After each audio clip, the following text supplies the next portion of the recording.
Kevin McCloskey, Billy Wilbur with you with StableTalk tonight, week number 4, but really only the third game for the Stallions, having one canceled.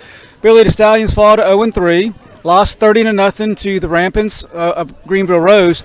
But I'll be honest with you, I feel better losing to them 30-0 than I did after getting out of Richlands a couple of weeks ago. I do too.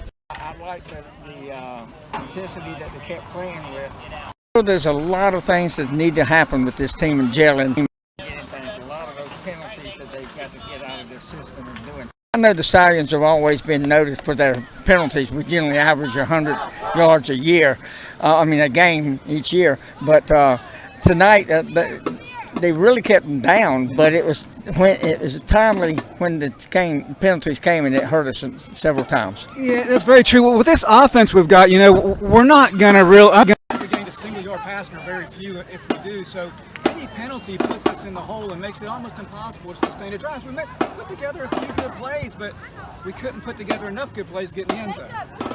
True. And again, we just have not found that end zone yet this year. One time is all we had in 3 games, and that's not a Stallion tradition around here at all. Before everybody jumps on the bandwagon and says, Charlie's 0-3, hey, Joe Noble was 0-3 his 3rd year here. Phil Padgett was 0-3 his 3rd year, his 5th year, and his 9th year. So if you're going to jump on Charlie, you better go back several years. And most of you that's going to do all the jumping on Charlie are 0-3. You're probably not even alive when Joe Noble was here, and you were probably in diapers if you were here when Phil was here in his 3rd year and his 5th year. You probably were walking around good in his 9th year. So it's not the first time that the Stallions have gone 0-3. The sun will come up tomorrow morning, and everything will be fine. We'll head Rose next week. Yeah, let's talk a little bit about that. That's a great point, too. Just basically outmanned tonight. This is the Greenville Rose team. They went to the state championship game last year in 3A, a big 3A school. They're well coached, they're well played. They've got multiple players at every position. They've got guys that are specialists. They have a true kicker. They have a true punter. They have guys that are playing one way. Whereas all of our guys are playing multiple positions, and that comes back to haunt you. The mistakes that are made, some of the bad snaps. They just don't get the reps to do just that. They don't just get to specialize. So it's a war of attrition here, and we got a lot of injuries too. It's a 180-degree turn from what most Stallion fans are used to, because that's how we used to be. But I remember when it first started, and when you and Kay and the class of '82 just getting ready to have your 40th class reunion here.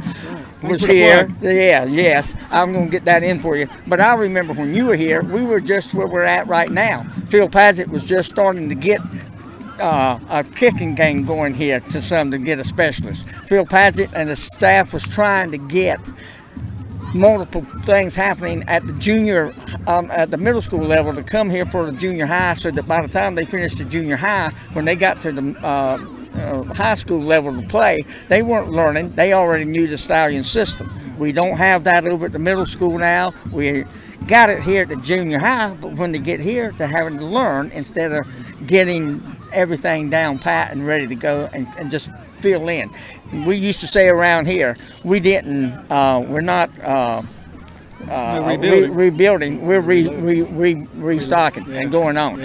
That's it. I want to talk about some of the guys, and I apologize if I leave anybody out, but just some of the players. I don't have any notes. This is just coming from memory. Some of the guys that stood out to me tonight. For Tanner Whitehead, tonight he did not play quarterback for the most part until late in the game. Played on defense and was just rocking the world. The kid plays with a lot of heart, and he's just laying the wood to people. Daryl Dorsey on offense getting some really strong runs.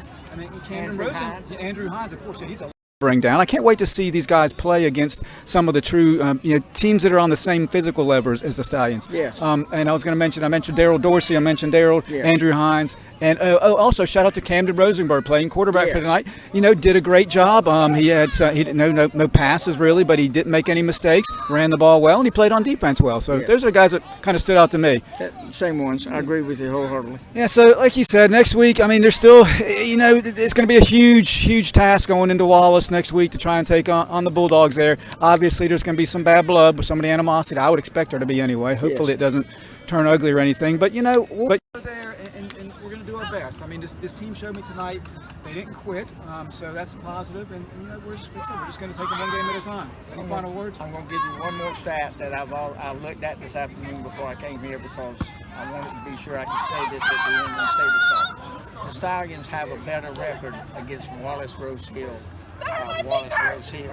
than they do at home in Stallion Stadium. Not to say that it's going to happen, just saying that's where it is. And even a loss next week, we'll still have a better winning record at Wallace Rose Hill than we will here at Southwest. Yeah, stranger things have happened. So we'll cut it short. Thank you again. We'll see you again.